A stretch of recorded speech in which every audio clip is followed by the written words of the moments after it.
Okay. Is it running? Oh, no. I know, here we are going, oh.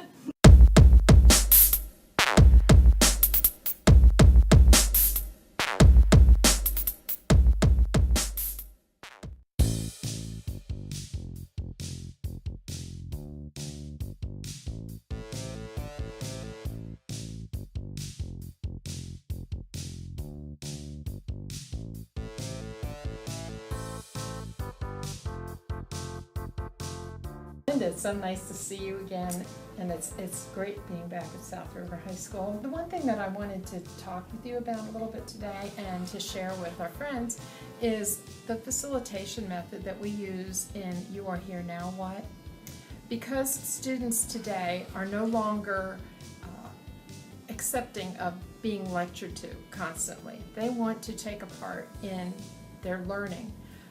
In the recent studies that they've done and surveys that they've done with students have said, we're tired of being talked at, we want to take part in our own learning, and that's why the facilitation method has been so well received. What have you observed from the facilitation method that we use? Well, that is what resonates with the students. They're interactive, the students participate, they learn from each other, they have a say, a voice. It's so productive, and you see within the students the light go on. Oh, this is how I can do this better. This is why I should stop saying like. You direct them, but they come up with themselves, and they have had fun. They've learned, they feel as if it was their idea. They have had a successful day. They come out of it feeling empowered. And that is a beautiful part of a lesson. If you can have a student come out feeling they've gained knowledge and they feel empowered by it and have self-confidence from it. I think we learned that from the very first classes that we taught here. There were some students who were very reticent about speaking in the beginning, but by the end, actually by halfway through, we had everyone volunteering information because we validated the information that every student gave. There were no wrong answers. It was their opinion, it was their thought, it was their experience. We talk about all that experiential interpretation and how it's okay to hear something different than someone else has heard, because you're basing it on different things that you've experienced. That's another unique part of your program and your instruction. You have the ability to set an environment that has high expectations, but at the same time is comfortable for the student and warm to the point where they feel comfortable to learn and be a part of the interaction. There are so many students who want to be reserved and just participate within themselves and not participate in the classroom, and you have the ability to bring them out and get them interacting and participating in class and speaking. Speaking is so difficult. So many people don't do it.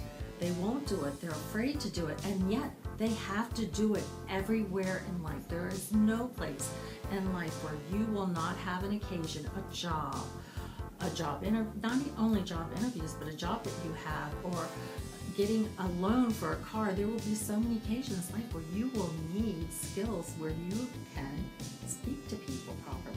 I think the other thing that really makes them feel more confident and more enthusiastic about the course is the way that we have the different classes set up. The students don't just sit in their chairs the whole time. They're up, they're moving, they're working in teams, they're working in groups, they're presenting their findings and the decisions that they come to in their groups. So it's not the normal class. They get to move and get out of their chairs, and I think that's really a good thing for every grade, to get out of their chairs for a little bit. True, very true. The other factor that you have to look at, you know you're doing something correct when students want to know, is this an Outfluent day? Are they coming today? What day this week are they coming? They want to know what day because they're excited. They're excited about what they're going to learn. And that's what you want. You have the ability in your program to ignite and excite them about learning. And that's what education is about. We want to hear from them. We do very little talking, as you've seen us in our program. We ask questions, we invite their opinions, and we ask students to give their opinions on other students' observations. And that exchange and that acceptance of their ideas is what gives them confidence in all aspects of their life. Your program also builds on the ability for every student to have that opportunity. Every student feels part of the pack and is joining in and participating. And they're starting to ask each other questions. One of the other things that we found was the students really rallied around each other. We had one situation where one of the students was having an issue on a team that he was on, and he was telling them about some of the experiences he was having as trying to lead the team and how things were going. And they all jumped in and gave him encouragement, gave him ideas, and validated his feelings about what was going on. And so it was really nice to see, instead of kids kind of make fun of each other or whatever, they really rallied around and were very supportive. And I don't think that would have happened in a normal situation. Not only did they rally around, but they helped him synthesize a solution. They did. They did. They helped him, and all using the skills that they were taught. And we can't really take that much credit for that, because I think a lot of the skills that they had were latent inside, things they had observed and used, but it gave them a chance to practice it and try it out and see if it worked and see if they could do it, and it gave them more confidence to try.